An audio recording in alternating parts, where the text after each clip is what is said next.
277 milliards pour le secteur de l'électricité. La subvention américaine accordée au Burkina élue pour un second compact. 2022 est envisagé pour le début des réalisations prévues pour s'exécuter sur 5 années. La signature du programme suivie par visioconférence par le chef de l'État dans un instant. Éviter de faire des lave-mains des relais de transmission du Covid-19. La solution nous vient de Bobo avec Cyprien Dabigué. C'est à travers une version autonome et sans nécessité de manipulation, découverte de son invention dans ce journal. Le vote par correspondance sera-t-il toujours d'actualité aux États-Unis? Les opposants au président Trump l'accusent de vouloir rendre indisponible le service postal, un service qui sera, selon le président, favorable à son rival Joe Biden. Plusieurs retards ont été enregistrés sur les courriers à acheminer et des boîtes à lettres supprimées des rues. Et ce sont là les titres de votre 20h. Madame, Monsieur, bonsoir. Le Burkina Faso, une fois de plus, élu à la subvention américaine d'un montant de 277 milliards. Le second compact s'exécute entièrement dans le secteur de l'électricité. Une phase de préparation évaluée à 2 années est prévue avant le démarrage des réalisations. 3 grandes ont retenu l'attention pour s'exécuter en 5 années. La signature du programme est intervenue ce 13 août et elle est suivie avec attention par le chef de l'État. Détail dans ce compte-rendu de Salifou Belem et Dramana Guéné. Jeudi 13 août 2020, une signature qui marque la fin de 3 ans de processus. La formulation du second compact, la subvention américaine aux pays amis. Le Burkina est retenu pour la 2e fois, un compact 2 dirigé essentiellement vers l'électrification. Le pays de l'oncle Sam débourse gracieusement 277 milliards de francs CFA pour le développement de l'électricité au Burkina. Le compact est acquis, mais l'argent n'est pas immédiatement disponible. Il faut une phase préparatoire de plus 2 ans. Cette phase consiste au recrutement du personnel du MCE, l'organe exécutif, aux études de faisabilité des projets et à des réformes. On a 18 à 24 mois. Si on prend le maximum, ça veut dire 2 ans. Donc on se retrouve donc en août 2022. Et normalement, la phase mise en œuvre sur le terrain des infrastructures commence à cette date-là. Mais auparavant, tout doit être mis en place pour que à cette date d'entrée en vigueur là, nous soyons prêts pour commencer à réaliser les infrastructures sur le terrain. 3 grands projets sont retenus à exécuter en 5 ans. Un premier projet qui concerne le renforcement de l'efficacité du domaine de l'électricité. Là, nous avons un certain nombre de réformes qui sont envisagées. Voilà. Et également un volet de renforcement de capacité. Voilà. Les réformes, c'est vraiment pour améliorer le cadre institutionnel, réglementaire, organisationnel au profit de tous les acteurs. Alors, le second projet concerne donc l'augmentation de l'offre d'électricité moins coûteuse. Alors, ça consiste d'une part à accompagner le secteur privé à pouvoir investir dans la production d'électricité, notamment solaire. Donc, c'est ça. Deuxièmement, il s'agit donc de construire un dispatching vraiment aux normes internationales. Ça va se faire à Zaktuli. Et le dispatching qui existe également va être remis à niveau, mais qui va servir de relais. Le projet 3, c'est réseau et accès à l'électricité. Là, il s'agit de renforcer donc, le circuit de transport. Voilà, les lignes de transport d'électricité à Ouagaï et à Bobo. Il y a plusieurs lignes qui sont prévues. Et par exemple, à Bobo, on peut noter une boucle d'une ligne de haute tension de 133 kV qui va faire le tour de la ville de Bobo et qui va alimenter les quartiers, les zones industrielles, donc en électricité de quantité suffisante. Voilà. Ensuite, il y a des postes qui vont être construits à la fois à Ouagaï et à Bobo, voilà, pour rapprocher en fait l'électricité des grandes aires de consommation. Le Burkina, élu au second compact, est encore éligible au compact régional avec la Côte d'Ivoire, le Bénin, le Niger ou encore le Ghana. Il s'agit d'une subvention quinquennale accordée par les États-Unis d'Amérique pour améliorer la croissance économique et réduire la pauvreté au Burkina. Quelle utilisation des engrais et pesticides en cette période de campagne agricole? Il s'agit de la mise en exergue de la bonne méthodologie et des bons choix de produits sans conséquences majeures sur l'environnement et l'homme. Pour ce faire, une action concertée de 3 partenaires, à savoir le Bureau national des sols, la Société d'exploitation des phosphates et la RTB. Le canal choisit une caravane de sensibilisation et le public cible les producteurs agricoles. Le top départ de l'étape du centre-ouest avec Salifou Belem et Amadou Marcel Adou. Le Bureau national des sols, la Société d'exploitation des phosphates du Burkina et la RTB engagés dans une même mission, celle de sensibilisation des agriculteurs sur l'utilisation rationnelle des engrais et des pesticides. L'an passé, à Godir et à Cordier, justement, il y a eu près d'une douzaine de personnes qui sont décédées à cause de la mauvaise utilisation des boîtes, des contenants, des pesticides. Donc, nous sommes sur la bonne lancée comme ça, dans la dynamique, parce que ça continue, les gens continuent à utiliser mal les produits phytosanitaires, surtout les contenants. Et également, ça nous permet d'améliorer les conseils à l'utilisation des engrais et nous allons aboutir à une meilleure production, une meilleure productivité. Un meilleur rendement, voire une intensification de l'agriculture relative à l'autosuffisance alimentaire, c'est également l'un des objectifs de ce partenariat une fois sur le terrain. La différence qu'il faut faire entre le phosphate et l'engrais, le phosphate, certes, c'est un intrant, mais c'est un amendement. Donc il est utilisé pour la préparation du sol avant les semis. Alors que l'engrais, il est utilisé pour déjà appliquer lorsque vous avez déjà semé et les plants sont en train de prendre leur envol. Donc c'est ça la différence. Et donc c'est des aspects sur lesquels nous allons beaucoup échanger avec les producteurs parce que l'utilisation des amendements est une des pratiques que nos agriculteurs n'ont pas. Or, vous savez, tout à l'heure, le directeur général du BUNASOL l'a relevé. Oui, c'est l'une des missions de la radio rurale et la radio rurale en tout cas est très heureuse d'être associée à ce projet. Il faut dire même peut-être que c'est la radio rurale même qui est à l'initiative de ce projet tripartite avec BUNASOL au départ, plus la CPB ensuite. Et nous sommes vraiment très heureux de participer à ce projet. Déjà en route pour le centre-ouest, notamment des localités comme Cordier, la caravane sillonnera des champs agricoles où les techniques de fertilisation ont permis de reconstituer des sols. Et l'une des causes de ces efforts incessants des producteurs, surtout cotonniers, est bien la punaise rouge. Elle est responsable d'environ 29% de pertes chaque année au Burkina. Pour les chercheurs de l'INERA station Farakoba à Bobo-Dioulasso, la solution pourrait être à proximité.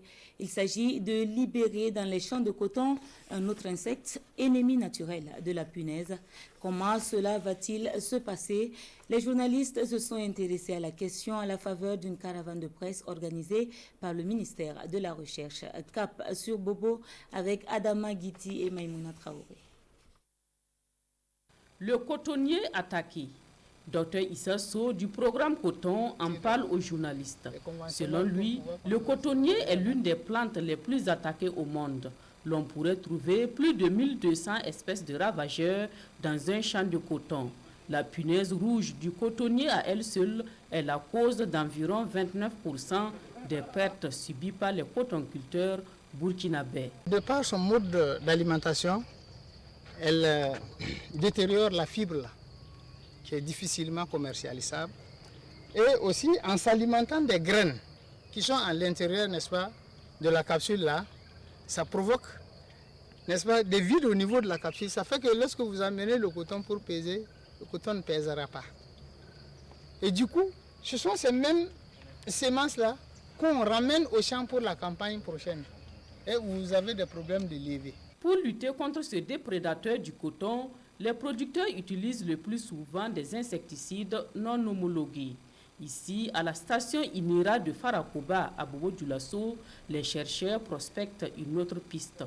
La lâcher dans le champ de coton d'un autre insecte, ennemi naturel de la punaise rouge. Avec l'utilisation des choses là, des insectes là, ce qui est sûr, lorsque vous lâchez les insectes là, ils vont commencer à les chercher et puis à les manger, se reproduire, rechercher, jusqu'à ce qu'ils atteignent, n'est-ce pas, un niveau où ils ne peuvent pas provoquer, n'est-ce pas, de dommages sur la parcelle.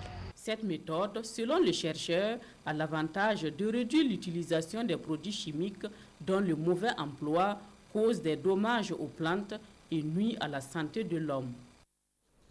Comment opérationnaliser la loi portant pilotage et gestion du développement?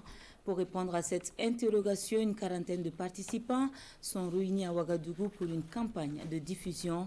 À terme, elle devrait permettre aux différents acteurs de développement de s'approprier le contenu de la loi. L'ouverture des travaux avec Moussa Ouedraogo et Sekou Zongo.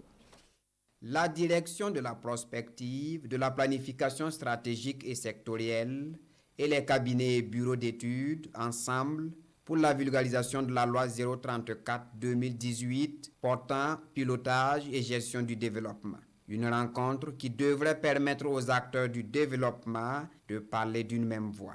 Aujourd'hui, nous sommes avec les cabinets et bureaux d'études qui sont des acteurs majeurs dans le processus de planification au niveau de Burkina Faso parce que nous travaillons ensemble.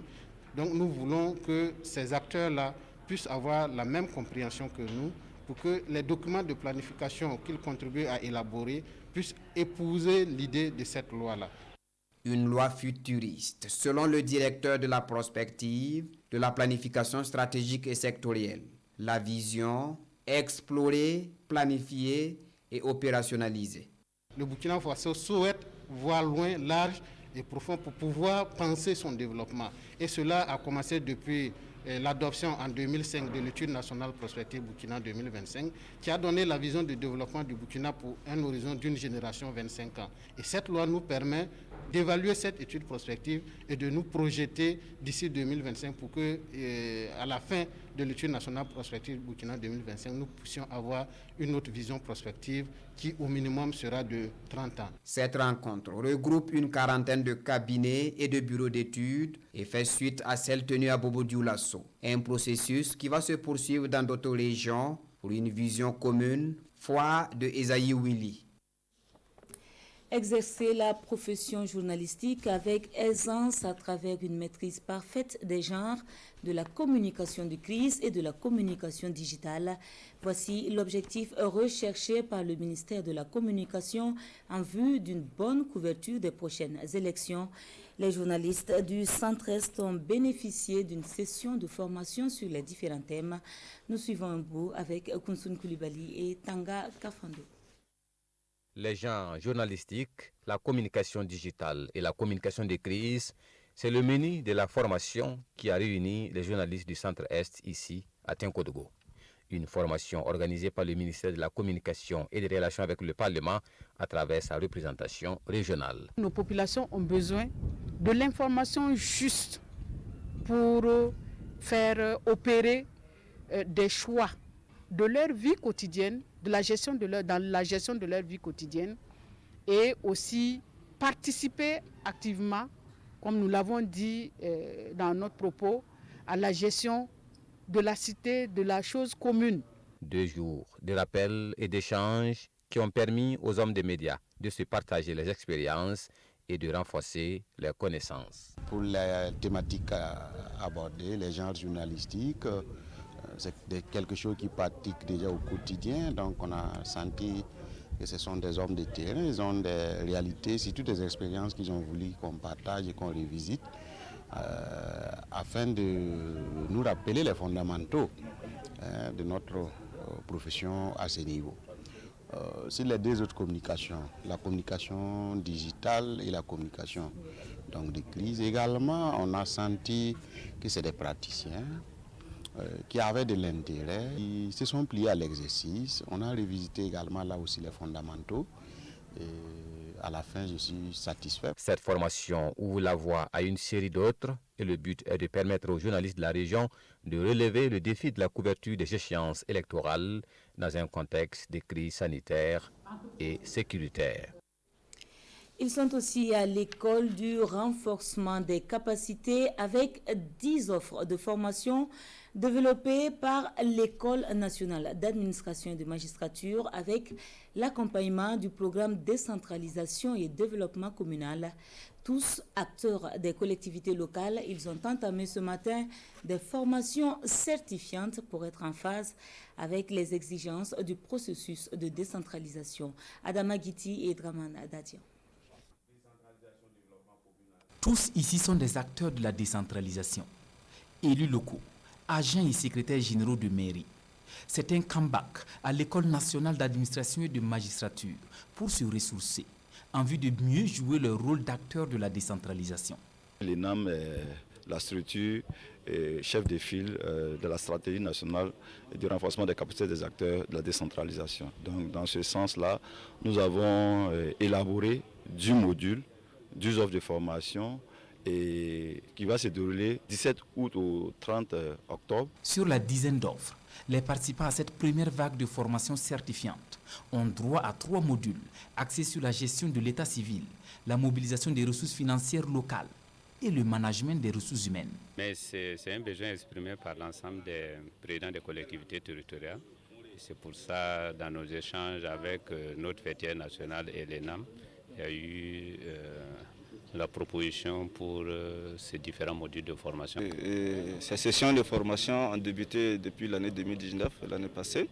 Alors nous avons tenu à accompagner l'ENAM dans ce processus parce que pour nous, aujourd'hui, la décentralisation est le processus qui est adopté par l'État pour ancrer le développement au niveau local. Des ressources humaines qualifiées pour relever le défi de la décentralisation amorcé en 2006 au Burkina. Un processus évolutif qui table désormais sur la bonne gouvernance des collectivités. Revue à mi-parcours de la planification santé avec les acteurs des ministères impliqués. Le cadre permet l'évaluation des actions du département de la santé pour le compte du premier semestre de l'année en cours. En dépit du Covid et de l'insécurité, les actions sont jugées satisfaisantes. L'ouverture des travaux avec Nambakouda et Sikouzong. Des résultats satisfaisants malgré la pandémie du Covid-19 et l'insécurité. C'est ce qui ressort de cette session de la revue à mi-parcours de la planification santé pour le compte de l'année 2020. Et ce cadre, outil d'évaluation du Plan national de développement économique et social, PNDES, note entre autres la poursuite de la mise en œuvre de la gratuité des soins, l'acquisition d'ambulances au profit des communes urbaines et rurales. Il y a 3 effets principaux qui ont été confiés à notre sectoriel santé. C'est de faire en sorte que des services et des soins de santé de qualité soient garantis à tous. C'est d'améliorer l'état nutritionnel de la population, notamment la femme et l'enfant. Et c'est d'accélérer la transition démographique pour capturer le dividende démographique.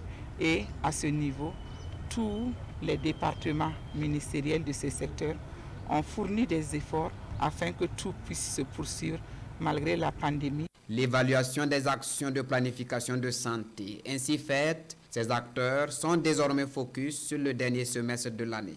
Un semestre qui va booster les activités restées dormantes du fait du Covid-19 selon Léonie Claudine Louguet. Cette session va aussi tracer les sillons pour l'élaboration d'un prochain référentiel de développement dans le secteur de la santé, ajoute le ministre de la Santé. Et dans la lutte contre le Covid-19, les initiatives se multiplient et libre cours est laissé au génie créateur des inventeurs. La dernière invention en date, un lave-mains autonome fonctionnant sans manipulation et réduisant du coup les risques de contamination par le toucher. Son concepteur, Cyprien Dabiré, résident à Bobo-Dioulasso, nous sommes allés à sa rencontre grâce à Drissa Traoré et Rokia Sani. Encore une invention dans le cadre de la lutte contre le coronavirus. Ce lave-mains automatique est la trouvaille d'un Burkinabé. Son mécanisme d'action ne nécessite aucune manipulation.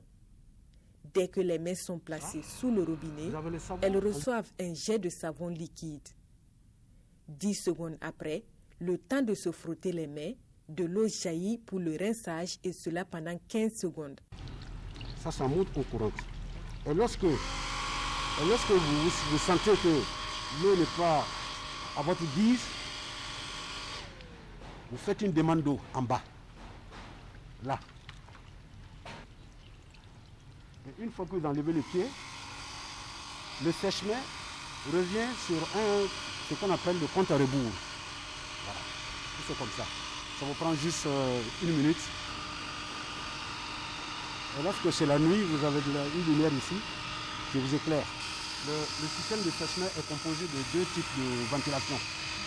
Vous avez une ventilation chaude et une ventilation normale. Selon son inventeur, la durée entre les différentes étapes est réglable.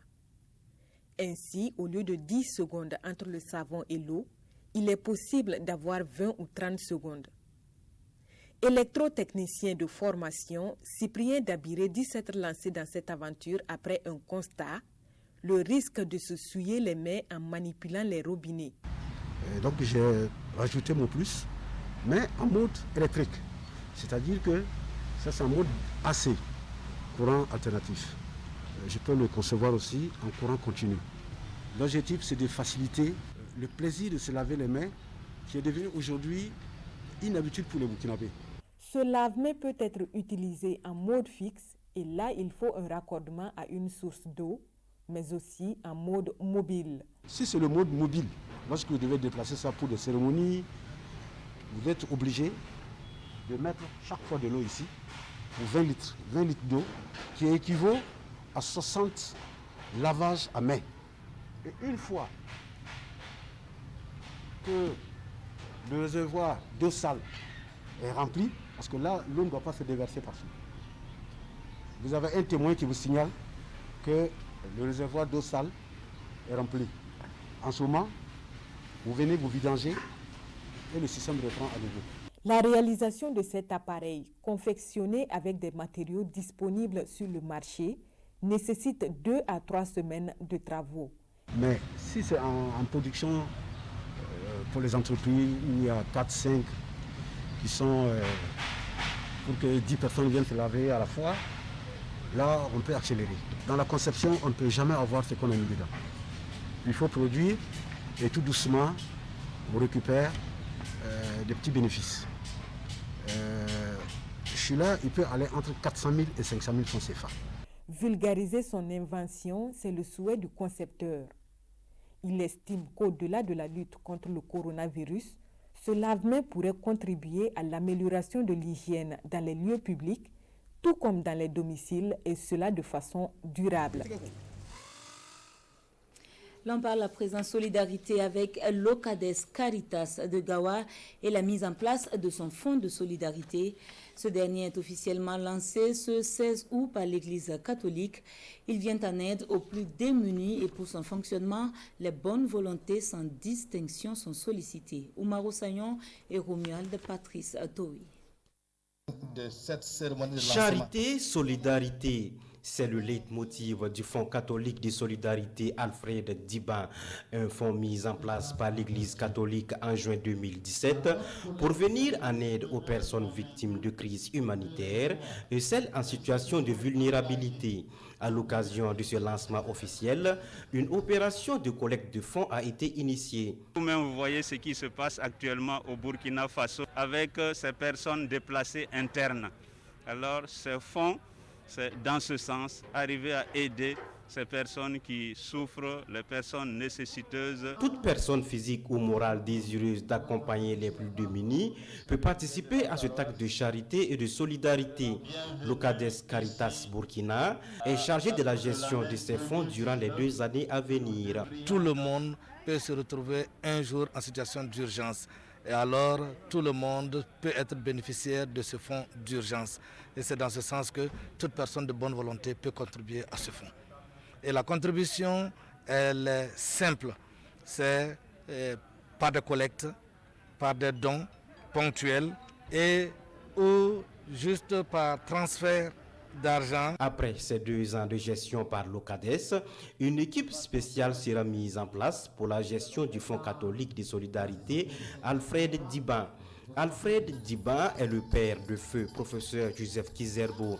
Il est considéré par l'Église catholique comme le tout premier chrétien du Burkina Faso, ex-Haute-Volta.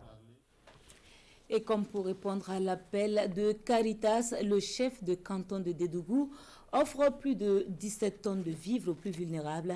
Un geste qui, à sa 3e édition, est mené sous le thème du rôle des populations face aux défis sécuritaires et sanitaires à relever. Cela s'est passé ce 15 août, comme nous le relatent Netzoum Bationo et Karim Ouetraogo. Ce sont au total 17 tonnes de vivres composées de maïs, du riz, du niébé et du sorgho qui sont mobilisées pour venir en aide aux personnes vulnérables de la ville de Dédougou et environnants. Pour le donateur, c'est un devoir coutumier. Lorsque dans une population, il y a une difficulté qui touche à une frange, même si cette frange est toute petite, il est du devoir du chef de veiller à ce que les problèmes soient résolus. Et c'est dans ce sens que Sa Majesté, de façon symbolique, a initié cette journée-là pour aider une partie de la population qui est dans des difficultés.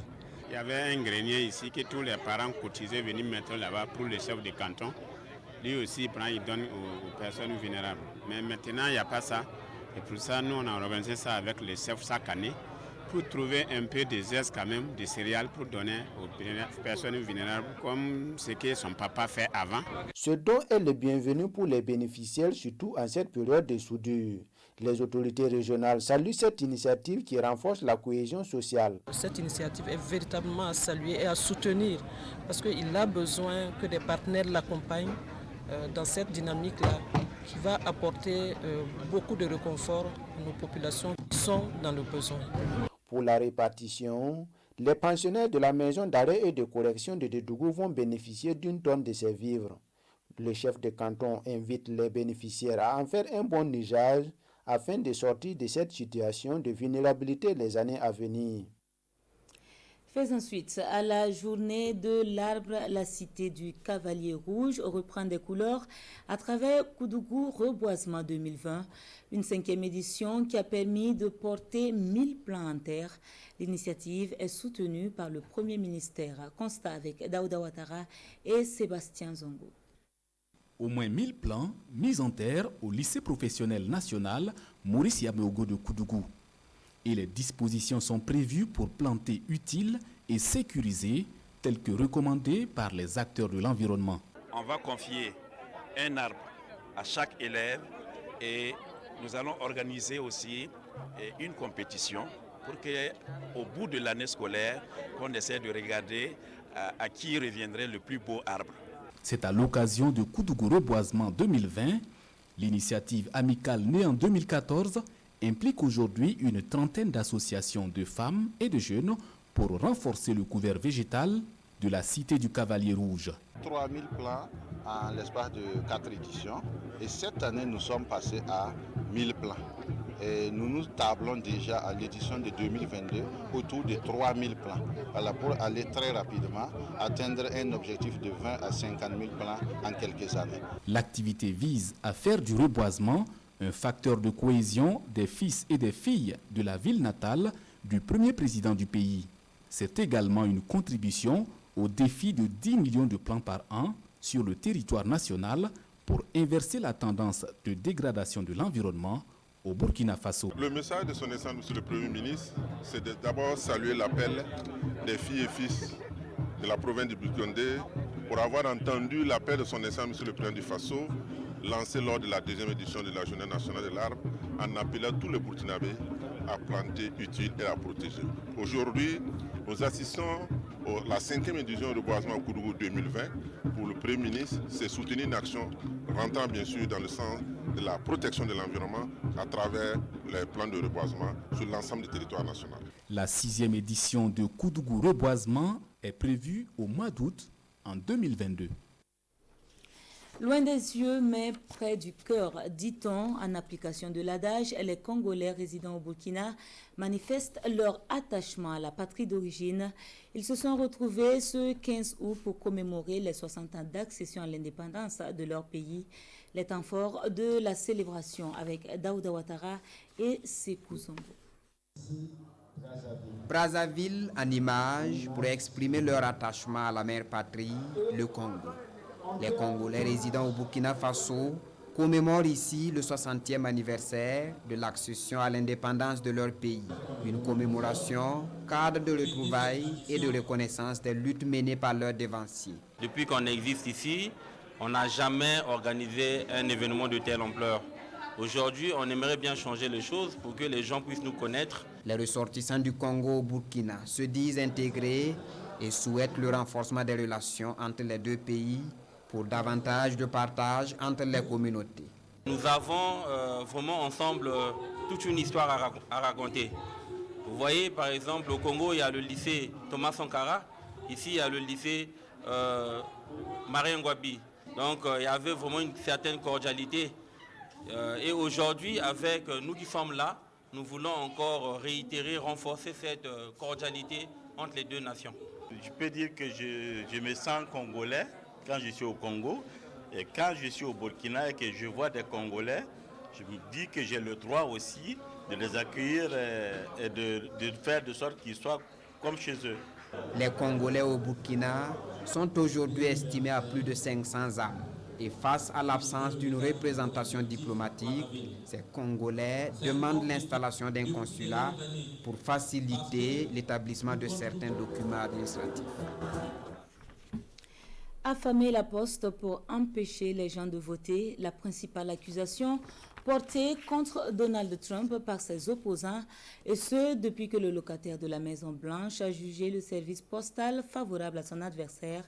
Il s'est d'ailleurs opposé au déploiement du vote par courrier. Face aux critiques, il a laissé entendre qu'il pourrait se résoudre à financer l'institution. En 2016, 40 millions d'Américains avaient voté par correspondance à la présidentielle. En novembre prochain, ce pourrait être au moins 2 fois plus en raison de la pandémie. À la demande de leur chef, Nancy Pelosi, les élus démocrates de la Chambre des représentants ont écourté leurs vacances pour une mission un peu spéciale, empêcher la poste américaine d'être en proie à des coupes budgétaires comme le souhaite le président Trump. Le camp démocrate l'accuse de vouloir empêcher les Américains de voter à distance. To slow down the mail at any time is disgraceful. To slow it down at COVID is despicable and hurts people's lives. Les dernières semaines ont montré un ralentissement de l'activité de l'US Postal. Son nouveau directeur, nommé au printemps, a ordonné le retrait de machines de tri jugées trop vieilles et mis fin aux heures supplémentaires. Son nom, Louis DeJoy, un donateur de Donald Trump. Devant son domicile en Caroline du Nord, des manifestants ont réclamé l'arrêt des coupes budgétaires. The American people love and respect our post office. It's not for sale and it's not for being dismantled. La masse de bulletins de vote annoncés pourrait ne pas être comptabilisée en temps et en heure en raison d'un manque de moyens financiers. Donald Trump a pour l'instant bloqué le versement de plus de 3 milliards de dollars au motif qu'un vote massif par correspondance serait synonyme de fraude massive. Selon un récent sondage, 3/4 des électeurs démocrates se disent prêts à voter à distance, contre moins d'1/4 des partisans du président américain.